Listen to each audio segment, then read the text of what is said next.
I'll tell you when, not yet. Well, welcome everyone. I am certainly blessed and happy that you all have taken the time out of your schedules to make it here today. And I can't stress to you enough that it is very exciting to be around people who are striving for more, wanting more out of their situation. Especially when you're battling something, it takes a person to really take steps into making themselves better and overcoming that. So it is a blessing for me to be in a company of people who are striving for more in their lives. It makes what I do much more rewarding. So again, thank you so much for taking the time out to be here. It is our goal that by the time you get to the end of this 4-week series, and it is a 4-week series workshop, that your situations go from unsightly to what we call peachy. And before you throw the tomatoes and things up here, I bet you're wondering, oh wow, you don't know what I'm going through. I really can't believe that my situation is going to go into a mode of being peachy. But Peachy stands for, it's an acronym, and the P in Peachy stands for peace, of course. So we're hoping that you establish some peace in your life, or reestablish some peace in your life, especially as one who is tackling whatever it is that you're going through. The E is for empowerment and enlightenment. The A is for affirmation. The C is for connected. And the H is for hope, and the Y is for yes. So getting back to the E standing for empowerment or enlightenment. Empowerment is defined as the authority or power given to someone. So, of course, when you're going through things, it feels as though you have lost authority. So we are hoping by the time you get to the end of this workshop that you regain that authority in your life. Enlightenment. We definitely want to have you get to a point where you are enlightened. There is something that is awakened on the inside of you. Affirmation. Affirmation is defined as an emotional support or encouragement. And I can't stress to you enough how much we are going to try to make you feel as though we are emotionally supportive of you and that we are encouraging you. And looking back at the C for connected, we want you to feel connected. Coming out to be around people who are going through things. It might be something different than what you're going through, but they are going through something too. And when we find ourselves in a situation like that, we feel connected. So we're hoping that you feel connected in being in this setting. And again, the H, hope. There is nothing you can't do without hope. The word says that hope deferred makes the heart sick. So it is very important that, above everything that we expose you to, we want you to get hope. And of course, the Y again is for yes. So by the time you finish this last workshop, 3 weeks from now, we want you to be able to say, yes, I've covered some ground. Even though you don't have the answer, at least you have gotten to the point of where you can at least look at your matter for what it is. Okay. All right. So, being that we're looking at fruit, peachy, just want to bring one thing to your mind. When we look at rotten fruit, many people, they will go and shop in the supermarkets and they'll see some fruit. If you were to see a piece of rotten fruit amongst those healthy fruit, you might want to shy away from that. What people may not realize is that when you have a piece of rotten fruit amongst other healthy fruit, it sends off a chemical that may compromise or jeopardize the other healthy fruit. And the reason why I'm saying this is because if you look at this in terms of your matters and your situation, it may be just one isolated situation that you're going through, and you have this whole person, yourself, with this whole life, and but you have this one isolated situation. You have to be careful that you do not allow this situation to send off chemicals or bad vibes in any way and mix in with your other modes of potential. You know, where the saying is, one bad apple spoils the bunch. We believe that in this case, we don't want that. We don't want your bad matter to spoil all of your potential. You know, you are a person of potential. There's other areas of your life that should not be jeopardized just because you have this one particular situation that you're going through. You have to be very careful of that, because I know in my experience, you know, you can have this situation going on in your life, and then you'll begin to trickle it down into other areas and saying, well, you know, if I failed in this area, then I may not be good, you know, good for anything in the other areas. So we don't want that. So remember, it's not true in our case that one bad matter or one bad situation will spoil it for everything. Okay. Again, I also want to add this. You want to preserve. Okay, you want to maintain.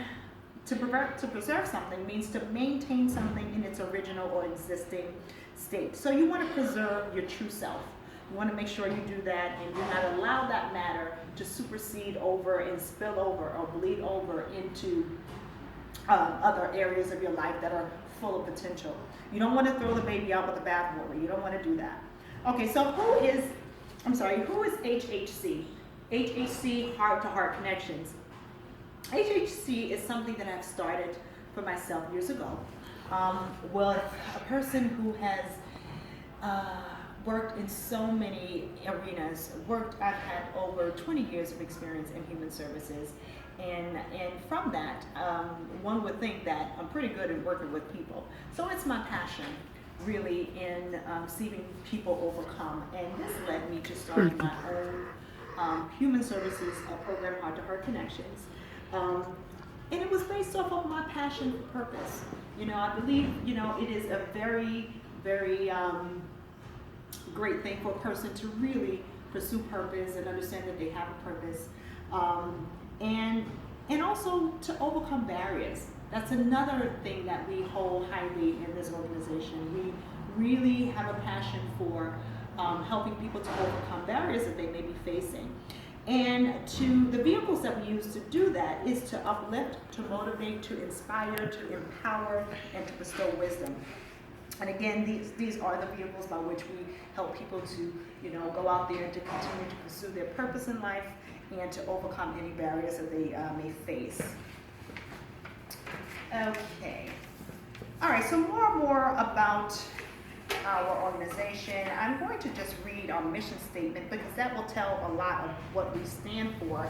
So it says here, where there is a disconnect, there will be a disservice. And if someone is underserved, then surely they will be at a disadvantage. At Heart to Heart Connections, LLC, we strive to connect those who have been disconnected from a positive source in any area of their lives. This lack of connection may stem from a spiritual, emotional, or physical deficiency. We aim to make the right connection, leading others in the right direction, and thereby providing the right projection to those in need. So if you go back to that last paragraph here,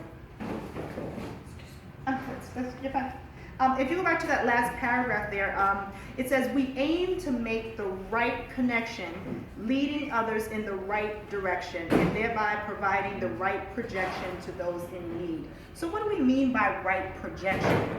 Right projection means the right expectation. So you want to make sure that you are making the right connection versus making the wrong connection. Okay, so the very fact that you are attending this workshop, you know, for example, is saying that you have made the right connection.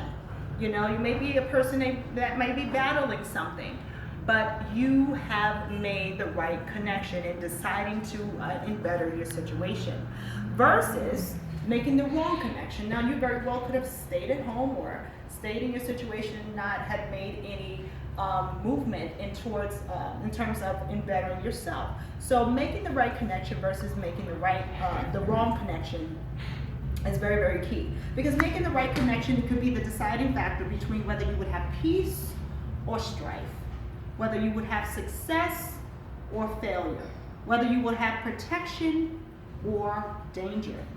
Okay? So you want to think right connection, right direction, right projection. Right projection, again, I can't stress enough, very important. You know, you can make the right connection, you can make the right direction, but you have to have a good expectation. So we're hoping that you have an expectation. We got you here, you made the right connection, you're going the right direction, but we want you to stay, as, you know, in expectation that your situation is and will get better. Okay, so at this time, I want you to take, pay special attention to the outline. You can read it for yourself, because this definitely will key you on to some of the things that we expect from you during this workshop, and some of the important information that you want to make note of. And you can definitely refer to that. Okay, moving right along.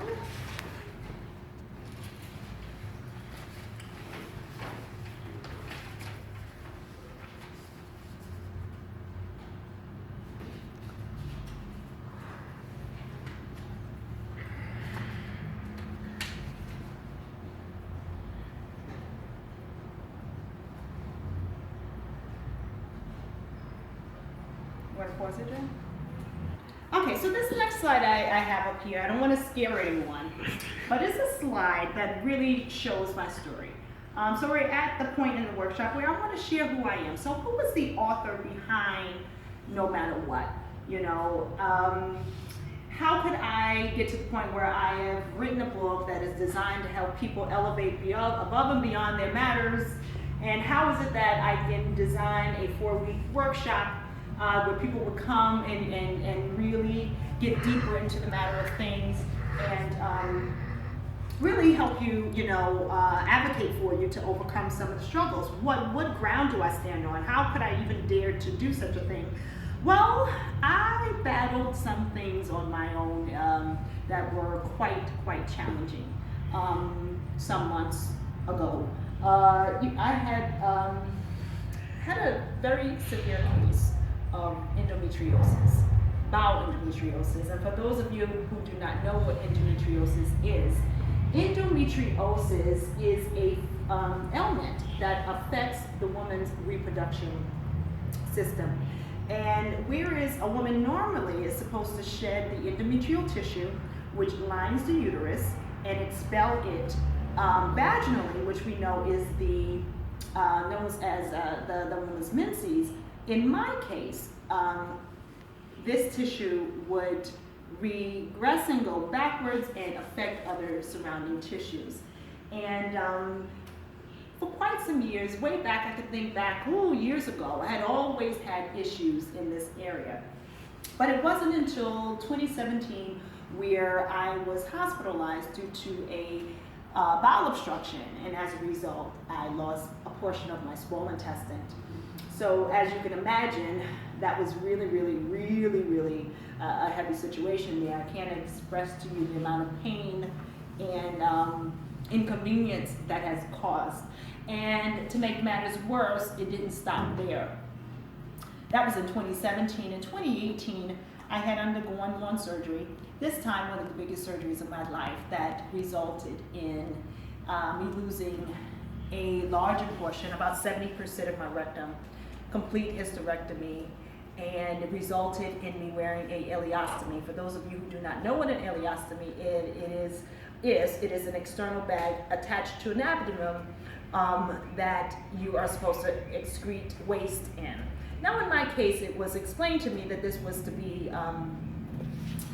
temporary, but of course we didn't know that going in. So you can imagine, it was a very difficult time for me, very scary, didn't know, quite what was going to happen. And before I even had the surgery, I had experienced rectal bleeding, so I didn't even know what was going on, didn't know if it was rectal cancer, didn't know what it was. So it was a very scary time in my life. And it was a long process, Being in the hospital, healing, going back, doing another surgery, pain, torment. And I just didn't know what was going on. It didn't make sense. I had already released my book, and all of this stuff kind of came crashing down, in between that. So it was a very challenging time in my life.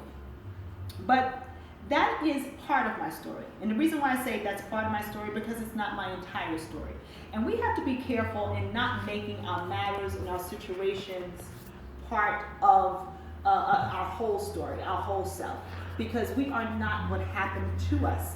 And you might want to write this down. We are not what happens to us, but we can use what happened to us to become who, or create who we are to become. So that's very, very important. So, you know, being transparent like that, you know, of course, is not easy for everyone to do. You know, being transparent is not, but and I'm going to come back to it as a very, very, very, very important factor in a person experiencing things or going through matters. It's you know, being transparent can be very freeing for you. Okay, so if you're looking at this picture, I know you're looking at it and you're wondering, wow, look at those scars.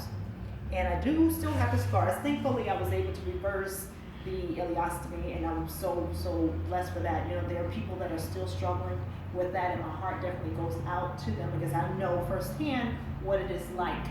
But looking at scars, if you look at this slide here, you know, scars are like, it's been said that scars are like a passport into people's lives. Let's look at the definition of a passport.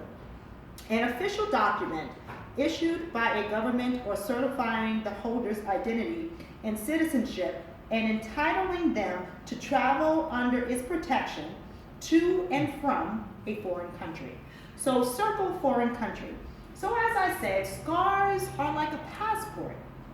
They're like a passport into people's lives. For some reason, you may be from a different country, you may be from a different culture, different race. You know, when we have a tendency to see that a person is scarred in any way, and I'm not just talking about physically scarred, emotionally scarred, or hurt, it's a sign that, you know, it connects us in some way. Because scars are a sign that, you know, people have gotten hurt in some way, shape, or form. So I'm reminded of this, especially when I think back to 9/11. During that time, people from everywhere were just coming together. They were coming together because they were inclined to help based on emotional and distraught and traumatic situations that were going on. So for some reason, as human beings, scars and things like that, they serve almost an emotional turmoil. They serve as a passport into people's lives. So I'm saying that to say this, and I'm going to get back to transparency. It's important, you know, you don't want to hide your scars. You know, here I am today, and many people will say, wow, you're a brave soul. You're putting this picture up here, you know, you're wearing an ileostomy, you're having 30 plus stitches, oh my gosh, you look unsightly. But yeah, but I understand the power behind scars. I understand that. And so my goal is to connect with you, especially connect with people who know what it's like to go through matters, and to let you know you never want to hide your scars. Because as I said, they're like passports into someone else's life. And the reason why you're going through this, is because you want to get to the point, and you know, you want to get to the point where you are one day going to be able, you may not be standing up in front of a group like I am, but you want to be able to help somebody else overcome something just like you overcame it. And you want them to be able to look at your scars. If you don't have physical scars and you have emotional scars, you want them to be able to look at that and say, wow, you know, I'm connecting with this person. You know, but if you are hiding them, you know, how in the world, you know, you might be jeopardizing the opportunity to connect with them. So you never want to hide your scars. You know, you want to have some level of transparency, especially when you've gone through something. And it can be not that you should go down the street and shout, oh, I have scars, or I went through something, but you should always be willing to, you know, you can do something as simple as saying, you know what, I am very grateful on where God has brought me. You know, and I've sustained a lot of things, but I'm not ashamed to say that I'm here and I went through this, and I know He's going to use this to help somebody else. You know, so that's a way, that's one particular way in how you can begin to expose your scars, and how transparency is key. Okay, so looking at the definition of transparency, it implies openness, communication, and accountability. I'll say that again. It implies openness, communication, and accountability. So when you're being transparent, of course, you're being open. You're being open. And when you're being transparent, you're communicating. We talked about the scars. you know, and when you're being transparent, you are showing accountability. Now, one may be saying, well, what do you mean accountability?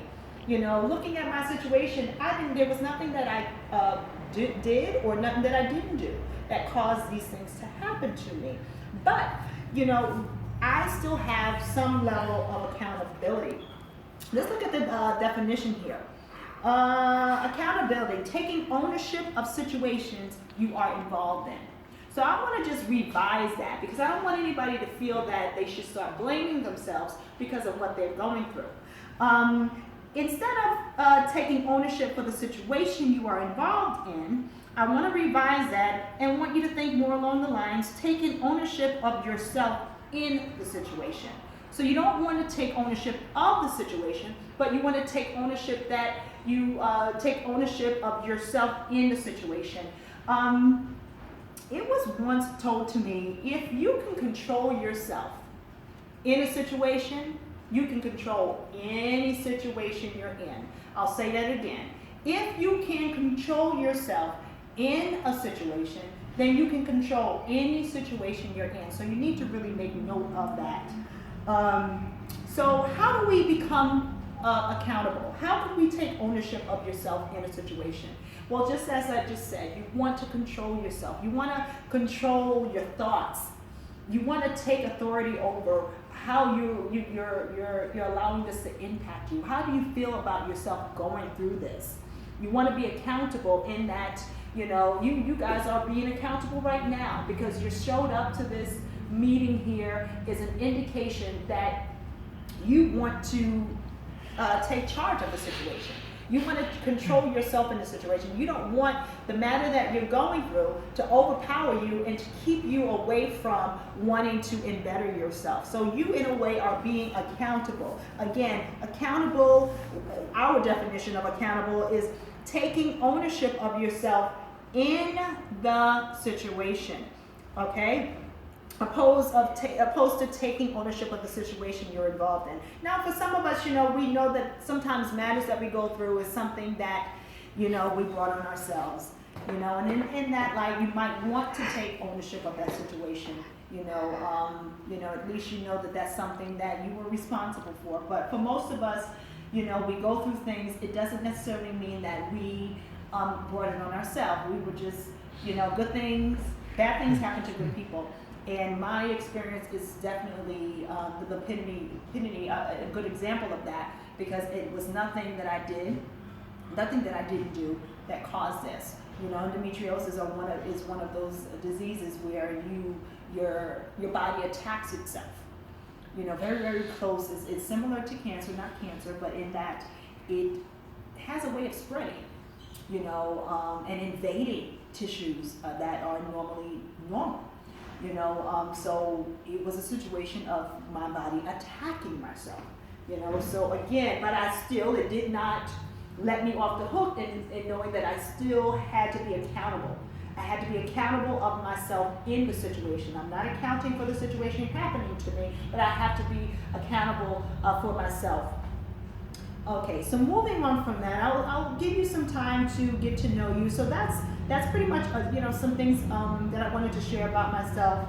You know, we are in the beginning of April. March was a month of endometriosis awareness, and I tell you, I have had my time with that, and with that disease, and for the rest of my life, when March comes around, my ears are going to be open and my eyes are going to be wide open because I'm looking at my long, drawn out experience. But you know what? It's a good thing. It's a good thing because had I not gone through that experience, I really don't think I would have ever written this book.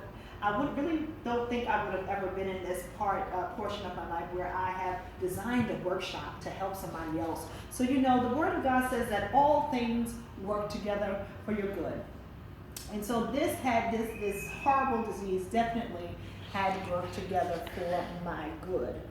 Okay, and God promises that, and you need to remember that what you're going through makes no sense to you, but He promises that all things, if you don't faint and you trust Him with all your heart and lean not to what you think things are, or lean not to your understanding, He promises that all things can work together for your good. So just remember that. All right, so time is looking good. So what we want to do is move on to the next slide. And the next slide really begins to highlight, so we spoke about the next slide begins to highlight the book. We spoke about our heart-to-heart connections, the program, the workshop. We also spoke about my life, my story. You know, let's get into this book.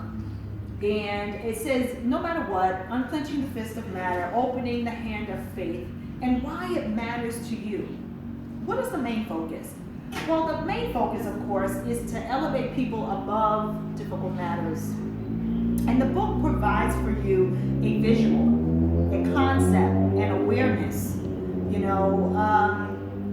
And we talk about a visual, concept, and an awareness. What do we mean by that? Well, when people look at their situation, yes, you may, you know, have an understanding of what you're going through. But this book is designed to give you, and I spoke about it before, some generalized awareness of matters in the essence, in helping you to understand the essence behind adversity. So it creates a visual for you. And the way that we do that is that we compare matter in the scientific sense with matter in the traditional sense. And we'll get more into that. But what's key about this, and the reason why we're having this entire thing, is that how could you defeat something you don't understand?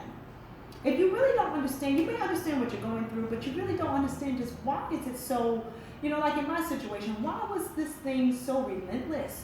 Why was it, you know, coming at me in this time of my life? And why was I engaging with it like that? You know, because there were times that I came close to wanting to give up. You know, here you have this strong person that has always been, you know, one to inspire and uplift, but it was gaining on me, you know. So, but why does it do that? Where does it get the muscle from to do that? And this book speaks of matter as almost as though it's a person, a being, you know.